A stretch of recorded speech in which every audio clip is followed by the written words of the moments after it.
On Newsnight, we are asking if organizations like the African Union are still relevant for Africa, or could developments and peacemaking be more effectively handled bilaterally or by regional bodies? We're joined in studio by Africa analyst Gideon Chitanga. Gideon, thanks very much for coming through this evening.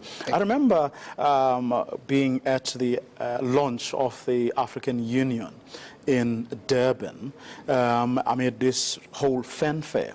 This was the organization that was going to take Africa in a completely different and progressive direction than the OAU had ever done. Do you think over the years it has done so? Yeah, I actually think the continent is doing well in spite of the contradictions. And I think that the African Union is fairly done very well. It's a very young institution, and if you look at it comparatively, you locate it in an international context, you will see that there is a lot of external pressure for the African Union and for African countries. And we also have a lot of internal contradictions in Africa that are interlinked with the things that happen and they are affected by the international big powers. So that context in its own, the edge and the international dynamics and the power dynamics, broadly the structural dynamics that put Africa in a disadvantaged position, will tell you a story that the little that we are doing shows that we are progressing. But can we do more than that? Yes, we can do more. I think that African politicians, and by politicians I'm using a broad term that includes those who are in government and out of government, need to urgently address issues of conflict so that the continent has peace everywhere across the continent, be it in democratization conflicts like in Lesotho or in Zimbabwe, where we have had issues which are still being debated today, or serious conflicts that are associated with terrorism and so on. I think the AU should be more proactive, and where Africa is concerned, the AU can then say this is our own problems and be more proactive in resolving them. When you count in, say, one hand the achievements of the AU so far, what do you mention?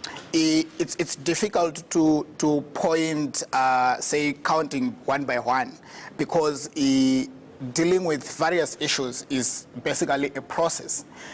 But I would say the involvement of the AU in every other conflict that you can think about in Africa, it's already an achievement in itself. For the AU to state that we as Africans, we want to be involved in mediating conflicts in Zimbabwe, Lesotho, so conflict Burundi, resolution and so end on to wars, yes, is something is one, it's one achievement area which is being dealt with. The idea of rolling out a long-term plan in terms of economic goals to alleviate poverty and facilitate economic growth, just that ability, it is an achievement. Working towards it is another challenge, but it's probably something that we can discuss as a long-term aspiration. The ability to mobilize and galvanize Africans to focus on our continent, be it just celebrating our Africanness, is crucial, because that is where we start from, by accepting our identity, and then we move forward in terms of generating ideas that are grounded on the challenges that we face as Africans on a day-to-day. So these things are important. They are collectives. You can't isolate them and say 1, 2, 3, 4. We have to acknowledge that. But we have serious challenges that we need to resolve going forward. Well, let's talk about some of them. Yeah. I mean, there's the situation in South Sudan, which remains unresolved. There is the DRC, for example. Elections have not been taking place, and leaders, in particular, of Southern African countries seem to be tiptoeing around the issues here, refusing to, read the president who has overstayed the Riot Act. How do we deal with those situations? Because they say to a lot of people that we are still very far away from dealing with even the basic of things. Doing an election. Yeah. I mean, if you have timelines, if you said this should be the preconditions, when then someone, a president, for example, flouts those or runs roughshod over the broader interests of the country, then they should be dealt with. But none of that is happening. and that is a serious political problem that goes back to where I started, where you need to have politicians who are committed to first the national interest, then second, or simultaneously to a continent that is moving forward.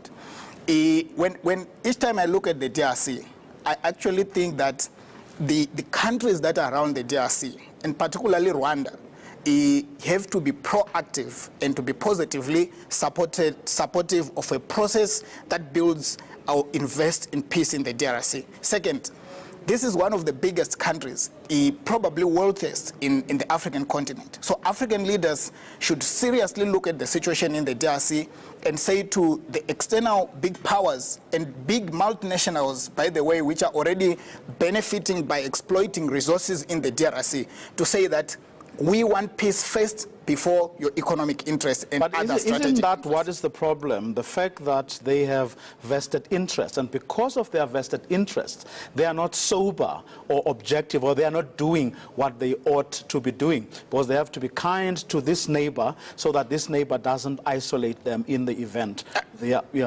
I think it is a nature of states and political players to have vested interest. The issue is this vested interest should not be then part, or it should not be embedded in the conflictual, endless conflict that is prevailing, to an extent that instead of building and seeing the long-term benefits, you destroy and get short-term benefits. And by the way, destabilizing the DRC denies Africa. I think that a stable DRC, which is economically viable, would by a very huge margin uplift the GDP of the continent and the well-being of the Congolese themselves.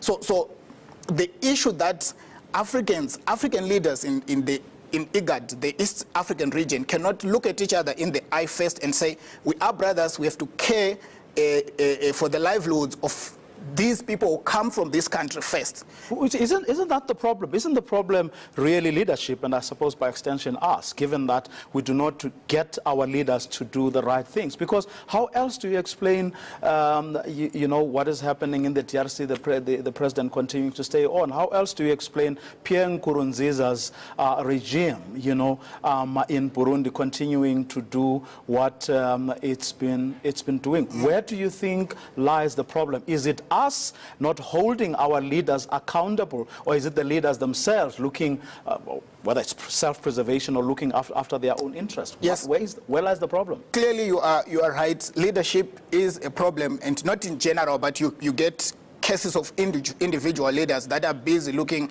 after themselves and selfishly using the resources of a country, including accumulating power for their own purposes. I think to that extent, the African continent and to an extent regional institutions are failing in being assertive. But they have failed. SADC, the last SADC summit here in Pretoria, tiptoed around these issues and other conflicts in the region. So the question then becomes, on a day like this, what do you and I do to move the continent forward, given ample evidence that our leaders aren't doing what they are supposed to do? What should we be doing? The success of the contemporary, the current crop of leaders is that they are creating institutions. Our duty is to strengthen these institutions so that we can use them to act and deal with the vicious circles of conflict that we seem to be, which they are failing to resolve in the present moment. In the case of SADC, I think the institutional framework is great. The problem is political will and lack of assertiveness.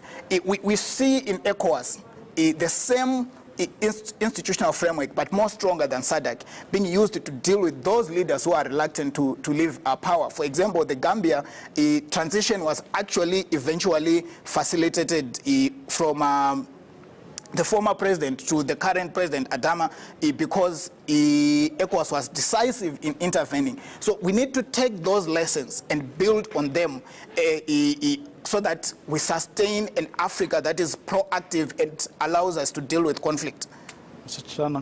Chitanga, thank you very much for coming through. Thank you so much. Thank you.